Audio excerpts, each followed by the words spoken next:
Hello future के base educators, कैसे हैं आप सब। स्वागत है आप सभी का आपके अपने चैनल स्पेशल एजुकेशन नीड्स में। दोस्तों, जरा सोचिए, क्या कोई डॉक्टर बिना सही मेडिकल लाइसेंस के किसी अस्पताल में मरीजों का इलाज कर सकता है? बिल्कुल नहीं। है ना। ठीक वैसे ही स्पेशल एजुकेशन और रिहैबिलिटेशन के क्षेत्र में एक बहुत ज़रूरी लाइसेंस और क्वालिटी कंट्रोल चाहिए होता है। और हमारे देश में ये काम कौन करता है? ये काम करता है आरसीआई, यानी कि रिहैबिलिटेशन काउंसिल ऑफ इंडिया। तो चलिए आज के इस वीडियो में आरसीआई के पूरे कॉन्सेप्ट को एकदम आसान भाषा में समझते हैं। तो यहाँ पर सबसे पहले जानते हैं कि आरसीआई जो है वो आखिर है क्या, यानी रिहैबिलिटेशन काउंसिल ऑफ इंडिया है क्या। तो यहाँ पर अगर हम बात करें, भारत सरकार के सामाजिक न्याय एवं अधिकारिता के अंतर्गत कार्य करने वाली एक वैधानिक संस्था है, जिसके स्थापना देश में पुनर्वास एवं विशेष शिक्षा के क्षेत्र में कार्यरत पेशेवरों के प्रशिक्षण, मान्यता और नियमन हेतु की गई थी। इसका मतलब क्या है, तो सिंपल शब्दों में से समझते हैं। आरसीआई भारत सरकार के सामाजिक न्याय एवं अधिकारिता मंत्रालय के अंतर्गत काम करने वाली एक स्टैट्यूटरी बॉडी, यानी कि वैधानिक संस्था है। अब यहाँ पर अगर हम इसके हिस्ट्री की बात करें, स्थापना की बात करें, तो इसकी जो स्थापना है वो कब हुई थी? वर्ष 1986 में सोसाइटी के रूप में हुई थी। लेकिन इसे असली ताकत कब मिली, यानी वैधानिक दर्जा कब मिला? 1992 में मिला, जब संसद में rehabilitation council of India act पारित हुआ था तब। ठीक है। और इसका जो हेड क्वार्टर है वो कहाँ है? न्यू दिल्ली में है। तो इसका मुख्य उद्देश्य जो है वो देख लेते हैं। इसका मुख्य उद्देश्य बहुत साफ है: विशेष शिक्षा, पुनर्वास और थेरेपी एवं दिव्यांगजन क्षेत्र के पेशेवर के प्रशिक्षण को मानकीकृत करना। दूसरा है प्रशिक्षण संस्थानों एवं पाठ्यक्रमों को मान्यता प्रदान करना। तीसरा है योग्य पेशेवरों का सीआरआर, यानी सेंट्रल रिहैबिलिटेशन रजिस्टर बनाकर रखना। बहुत बार आपसे सीआरआर का फुल फॉर्म पूछा जाता है। तो सीआरआर का फुल फॉर्म है सेंट्रल रिहैबिलिटेशन रजिस्टर। नेक्स्ट जो है पेशेवर आचार संहिता एवं गुणवत्ता मानकों को सुनिश्चित करना। और नेक्स्ट लास्ट जो है दिव्यांग व्यक्तियों के लिए गुणवत्तापूर्ण सेवाओं को बढ़ावा देना। अगर इसे हम सिंपल शब्दों में समझें तो स्पेशल एजुकेशन और दिव्यांगजन के क्षेत्र में काम करने वाले प्रोफेशनल की ट्रेनिंग को स्टैंडर्डाइज करना और उन्हें मान्यता देना। अब आते हैं, अब इस बात को एक मूवी एग्जांपल से समझते हैं। आपने मुन्ना भाई एमबीबीएस फिल्म तो देखी होगी, है ना। मुन्ना भाई के पास अपनी असली डिग्री तो मेडिकल काउंसिल का, मतलब उनकी अपनी असली डिग्री नहीं थी और मेडिकल काउंसिल का रजिस्ट्रेशन नहीं था।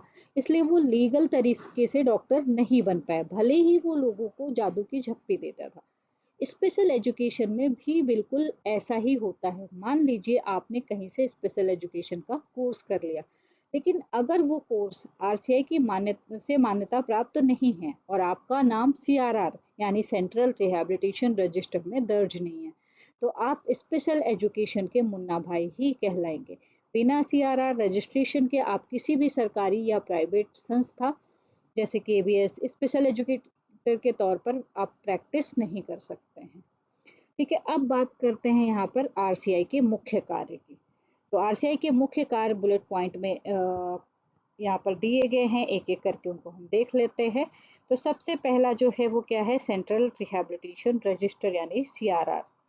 तो यहाँ पर आरसीआई योग्य पेशेवरों का राष्ट्रीय पंजीकरण करता है। सीआरआर में पंजीकरण के बिना व्यक्ति विशेष शिक्षा या पुनर्वास सेवाओं में विधिवत अभ्यास नहीं कर सकता। इसका मतलब क्या है कि अगर आपके पास रिहैबिलिटेशन मतलब सेंट्रल रिहैबिलिटेशन रजिस्टर नहीं है, अगर आपने कोर्स नहीं किया है और आरसीआई में रजिस्ट्रेशन नहीं करवाया है, तो आप कोई भी प्रैक्टिस नहीं कर सकते हैं डिसेबिलिटी के क्षेत्र में। नेक्स्ट जो है कोर्स रिकॉग्निशन, विशेष शिक्षा, occupational therapy, physiotherapy, speech therapy आदि पाठ्यक्रमों को मान्यता देना। मतलब विशेष शिक्षा के फील्ड में जितने भी कोर्सेज चल रहे हैं उन सभी को मान्यता देने का काम किसका है? आरसीआई का है। नेक्स्ट है इंस्टीट्यूशन अप्रूवल, संस्थानों एवं प्रशिक्षण संस्थानों को निरीक्षण के बाद अनुमोदन प्रदान करना। इसका मतलब क्या है कि जब भी किसी संस्थान को आरसीआई का कोर्स चलाना होता है तो उसका जो मान्यता होता है वो उसकी मान्यता कौन देता है? आरसीआई देती है। और उसका इंस्पेक्शन करती है और उसके बाद अनुमोदन प्रदान करती है। ठीक है। और उसके बाद अगर हम यहाँ पर बात करें तो प्रोफेशनल रेगुलेशन, पेशेवर योग्यता, नैतिक मानदंड एवं सेवा गुणवत्ता का नियमन करना। इसका मतलब क्या है कि मतलब जो प्रोफेशनल रेगुलेशन है, इसका मतलब क्या है? प्रोफेशनल रेगुलेशन का सीधा सा मतलब है किसी भी पेशे के लिए नियम बनाना और उनके लिए जो काम करने के तरीके हैं उन पर नजर रखना और ये सुनिश्चित करना कि वो सही तरीके से अपना काम कर रहे हैं या नहीं। अब अगर इसे आरसीआई और स्पेशल एजुकेटर के संदर्भ में समझे तो इसका मतलब क्या है? आरसीआई की जो मतलब निगरानी करता की तरह काम करता है। अपनी स्लाइड के अनुसार ये मुख्य रूप से 3 चीज़ों को रेगुलेट करता है। इसमें जो चीज़ें हैं, पहला जो है पेशेवर योग्यता, ठीक है?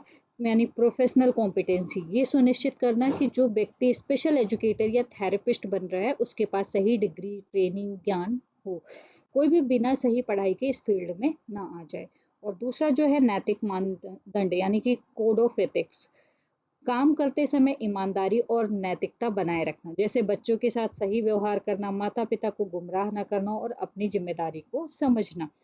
और नेक्स्ट जो है सेवा की गुणवत्ता यानी कि क्वालिटी ऑफ सर्विस, ये देखना कि जो दिव्यांग बच्चे हैं उनको जो शिक्षा या थेरेपी मिल रही है वो हाई क्वालिटी है या नहीं।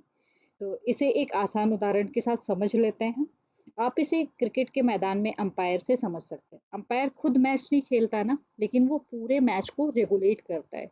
वो देखता है कि बॉलर ने सही बॉल फेंकी या नहीं, कोई खिलाड़ी बेईमानी तो नहीं कर रहा है, मतलब और मैच नियमों के हिसाब से चल रहा है या नहीं। अब इसमें देखो, बॉलर ने सही बॉल फेंकी या नहीं मतलब उसकी योग्यता क्या है, कोई खिलाड़ी बेईमानी तो नहीं कर रहा, मतलब नैतिक मानदंड। और मैच नियमों के हिसाब से चल रहा है या नहीं। अगर कोई खिलाड़ी अगर नियम तोड़ता है तो उसे क्या करना पड़ता है? अंपायर उसे पेनाल्टी देता है या मैदान से बाहर कर देता है। वैसे ही बिना डिग्री के अगर कोई इस फील्ड में काम करता है तो उसके लिए जुर्माना भी है। ठीक इसी तरह आरसीआई भी स्पेशल एजुकेशन की दुनिया का अंपायर है। अगर कोई प्रोफेशनल गलत तरीके से काम करता है या नियमों का पालन नहीं करता है तो आरसीआई के पास उस व्यक्ति का रजिस्ट्रेशन जो है वो रद्द करने और उसे प्रैक्टिस करने से रोकने का पूरा अधिकार है। इसी पूरी प्रक्रिया को क्या बोलते हैं? प्रोफेशनल रेगुलेशन बोलते हैं। और नेक्स्ट जो है वो है कंटिन्यूइंग रिहैबिलिटेशन एजुकेशन यानी कि सीआरई। सीआरई का फुल फॉर्म बहुत बार आपसे पूछते हैं, ठीक है? तो सीआरई का फुल फॉर्म जो है वो यहाँ से ध्यान से देख लीजिए। कंटिन्यूइंग रिहैबिलिटेशन एजुकेशन मतलब जो भी ट्रेनर है, मतलब जिन्होंने यहाँ से कोर्स कर लिया है, ठीक है, आरसीआई कोर्स कर लिया, पहले से काम कर रहे हैं, उनके ज्ञान को अपडेट रखने के लिए सीआरई प्रोग्राम्स चलाए जाते हैं। ठीक है, इसके अलावा आरसीआई का और क्या काम है? 21 प्रकार के डिसेबिलिटी में से intellectual disability, visual impairment, autism जैसे बहुत सारे कई प्रमुख क्षेत्रों में काम करने वाले प्रोफेशनल को रेगुलेट करता है। ठीक है, उसके अलावा यहाँ पर हम बात करें आरसीआई द्वारा मान्यता प्राप्त जो प्रमुख क्षेत्र है उनकी बात करें तो दोस्तों अब बात करते हैं आरसीआई आखिर किन किन क्षेत्रों में काम करता है। एक ही स्पेशल एजुकेटर हर तरह के डिसेबिलिटी वाले बच्चे को पढ़ा सकता है? बिल्कुल नहीं। जैसे हार्ट का डॉक्टर अलग होता है ना, वैसे ही आंखों का डॉक्टर अलग होता है, वैसे ही स्पेशल एजुकेशन में भी अलग अलग स्पेशलाइजेशन होते हैं। आपकी स्क्रीन पर जो ये 7 वो दिख रहे होंगे आपको, चलिए इनको एक एक करके डिकोड करते हैं। ठीक है, तो आपकी स्क्रीन पर जो 7 नाम दिख रहे हैं ये आरसीआई द्वारा मान्यता प्राप्त प्रमुख क्षेत्र हैं। तो यहाँ पर सबसे पहले जो है इंटेलेक्चुअल डिसेबिलिटी यानी कि अभी जिसका नाम हो गया आईडीडी, इंटेलेक्चुअल डेवलपमेंटल डिसेबिलिटी, जहाँ बच्चे की बौद्धिक विकास, मेंटल डेवलपमेंट और सोचने समझना की मतलब सोचने और समझने की क्षमता में देरी होती है।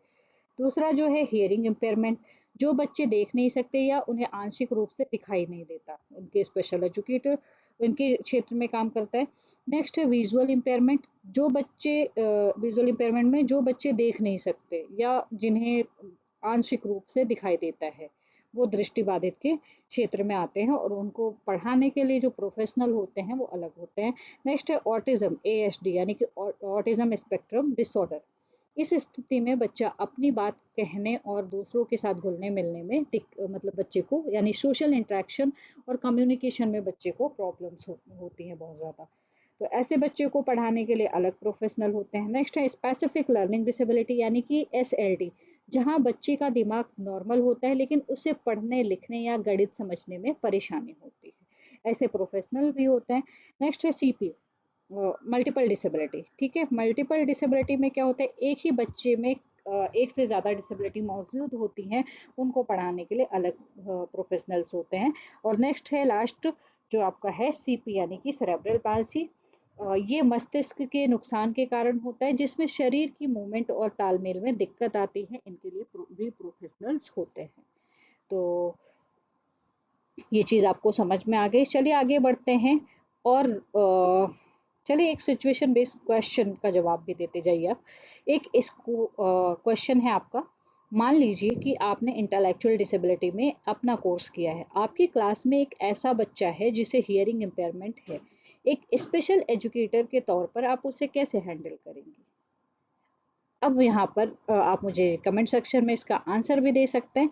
चलिए इसका आंसर मैं अपने तरीके से बता देती हूँ कि कैसे आपको देना है। तो आपको आंसर देना है, सर या मैम, चूंकि मेरी स्पेशलाइजेशन आईडी में है, इसलिए मैं HI वाले बच्चे की हर टेक्निकल ज़रूरत को शायद ना समझ पाऊँ, लेकिन इंक्लूसिव एजुकेशन के नाते मैं सबसे पहले उस बच्चे को क्लास में आगे बिठाऊंगी और विजुअल एड्स मतलब चित्र, चार्ट बोर्ड का ज़्यादा से ज़्यादा यूज़ करूंगी। उसके बाद मैं स्कूल के प्रिंसिपल को सूचित करूंगी और किसी HI विशेषज्ञ मतलब special educator in hearing impairment से सलाह लूंगी, ताकि उस बच्चे के लिए सही IEP तैयार की जा सके। तो इस तरीके से आप अपना जवाब दे सकते हैं। चलिए आगे बढ़ते हैं और देख लेते हैं इसके जो और भी चीज़ें बच गई हैं उनको देख लेते हैं एक एक करके। तो दोस्तों अब तक हमने RCI का इतिहास और उसके काम समझ लिए, लेकिन अब आते हैं उस सवाल पर जो आपके दिमाग में चल रहा होगा, मैम इसका हमारे करियर से क्या लेना देना है। तो मेरे भावी स्पेशल एजुकेटर्स, ये स्लाइड आपके लिए सबसे ज़्यादा ज़रूरी है, क्योंकि आप चाहे कितनी भी मेहनत कर ले, अगर RCI का ठप्पा आपके पास नहीं है तो सरकारी नौकरी का बस सपना ही रह जाएगा। आइए जानते हैं यहाँ पर इसके जो विशेष शिक्षकों के लिए जो महत्व हैं वो क्या है। तो RCI में मान्यता प्राप्त कोर्स करना आवश्यक है। ठीक है, CRR रजिस्ट्रेशन जरूरी है। सरकारी एवं निजी संस्थानों में नियुक्ति हेतु क्या जरूरी है, RCI योग्यता कंपलसरी है। केंद्रीय विद्यालय संगठन, राज्य सरकार तथा अन्य संस्थाओं में स्पेशल एजुकेटर पद के लिए RCI मान्यता आवश्यक होती है। मतलब जितने भी स्पेशल फील्ड के जो भी गवर्नमेंट की वैकेंसी आती हैं उनके लिए भी। ठीक है, तो इसको इस तरीके से आप समझ सकते हैं। अब चलिए इसका जो सिचुएशन बेस्ड क्वेश्चन है क्या बन सकता है उसको समझ ले। तो क्वेश्चन है कि मान लीजिए कि आप हमारे KBS स्कूल में, आपसे क्वेश्चन पूछ सकते हैं, इंटरव्यू पैनल आपसे पूछ सकते हैं कि मान लीजिए कि आप हमारे KBS स्कूल में स्पेशल एजुकेटर बन जाते हैं, लेकिन आपका CRR रजिस्ट्रेशन एक्सपायर हो गया है और आपकी CRE पॉइंट्स पूरे नहीं हैं। ऐसी स्थिति में क्या आप अपनी जॉब कंटिन्यू कर सकते हैं? आपको जवाब क्या देना है कि सर, मैडम, RCI के नियमों के अनुसार एक स्पेशल एजुकेटर के तौर पर सेवाएं देने के लिए CRR एक्टिव रजिस्ट्रेशन होना अनिवार्य है, मतलब मैंडेटरी है। अगर मेरा रजिस्ट्रेशन एक्सपायर हो जाता है तो मैं वैधानिक रूप से मतलब लीगली प्रैक्टिस नहीं कर सकती। इसलिए मेरी पहली प्राथमिकता होगी कि मैं समय रहते आवश्यक CRE पॉइंट्स अर्जित करूं और अपने CRR रजिस्ट्रेशन को तुरंत रिन्यू करवाऊं, ताकि बच्चों की शिक्षा और स्कूल के नियमों में कोई बाधा ना आए। इस तरीके से आप जवाब दे सकते हैं। तो देखा आपने, RCI सिर्फ एक संस्था नहीं है, ये स्पेशल एजुकेटर की पहचान है। अगर आपको आज का ये कॉन्सेप्ट अच्छा लगा तो वीडियो को लाइक करें और स्पेशल एजुकेशन नीड्स चैनल को सब्सक्राइब करना ना भूलें। चलिए आगे बढ़ते हैं और देख लेते हैं हमारी नेक्स्ट स्लाइड ये क्या है। लेकिन अब सवाल आता है कि आखिर ये RCI यानी रिहैबिलिटेशन काउंसिल ऑफ इंडिया का रजिस्ट्रेशन इतना ज़रूरी क्यों, यानी CRR इतना ज़रूरी क्यों है? क्योंकि हर स्पेशल एजुकेटर इसके पीछे पड़ा रहता है। क्या सिर्फ डिग्री काफ़ी नहीं है? तो चलिए इसके 8 सबसे बड़े फायदे समझते हैं। तो सबसे पहले जो इसका जो पॉइंट है वो है व्यवसायिक वैधता, यानी कि प्रोफेशनल लेजिटिमेसी।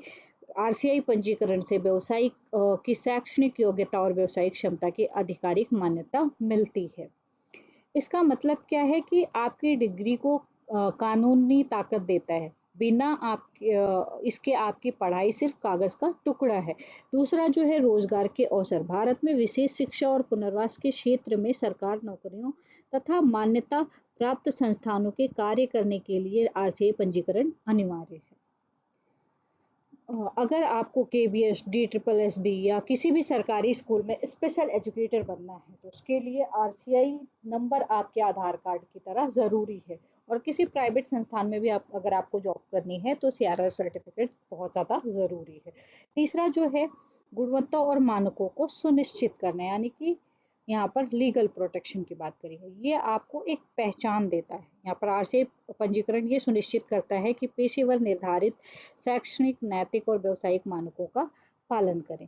मतलब ये आपको पहचान देता है कि आप सरकार द्वारा मान्यता प्राप्त प्रोफेशनल हैं, कोई भी आपकी काबिलियत पर उंगली नहीं उठा सकता है। चौथा जो है, कानूनी सुरक्षा, लीगल प्रोटेक्शन। ये पंजीकृत पेशेवरों को कानूनी मान्यता और पहचान प्रदान करता है और उनके अधिकारों की रक्षा करता है। ये आपको एक पहचान देता है कि आप सरकार द्वारा मान्यता प्राप्त प्रोफेशनल हैं, कोई भी आपकी काबिलियत पर उंगली नहीं उठाएगा। ठीक है। फोर जो है, गुणवत्ता। यहाँ पर फोर गुणवत्ता और मानक नहीं, फोर जो है कानूनी सुरक्षा कंप्लीट हो गया। फाइव जो है, विश्वसनीयता और विश्वास है। ठीक है।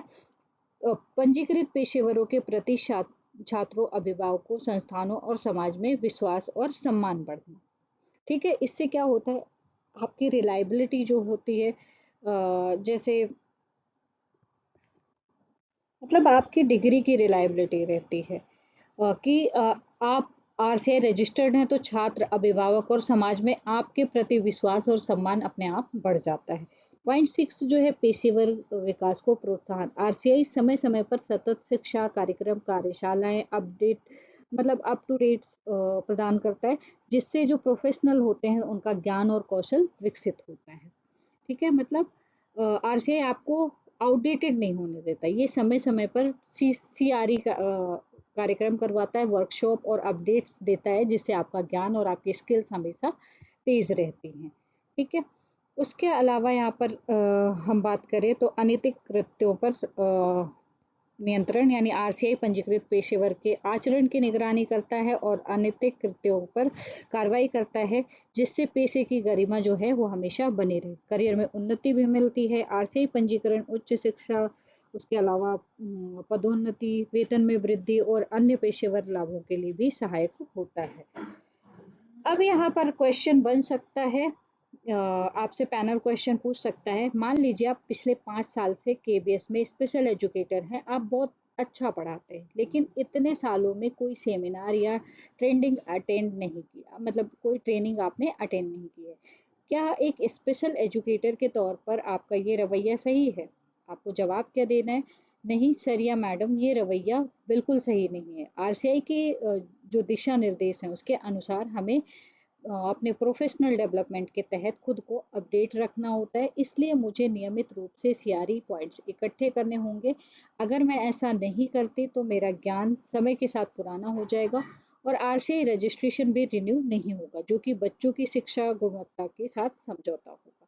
इस तरीके से आप अपना जवाब दे सकते हैं। तो दोस्तों, अगर हम स्लाइड का संक्षिप्त निष्कर्ष देखें तो बात साफ है, आरसीआई पंजीकरण सिर्फ टीचर के पहचान या कानूनी सुरक्षा के लिए नहीं है, ये न केवल पेशेवर के खुद की हित में है, बल्कि जो सेवाएं हम देते हैं उनकी गुणवत्ता हमारे लाभार्थियों की भलाई के लिए भी अत्यंत महत्वपूर्ण है। अगर आज आपको ये कॉन्सेप्ट अच्छे से समझ में आया है तो वीडियो को लाइक करें, चैनल को सब्सक्राइब करना ना भूलें और अपने दोस्तों के साथ शेयर जरूर करें। तो मिलते हैं नेक्स्ट वीडियो में, तब तक के लिए बाय बाय।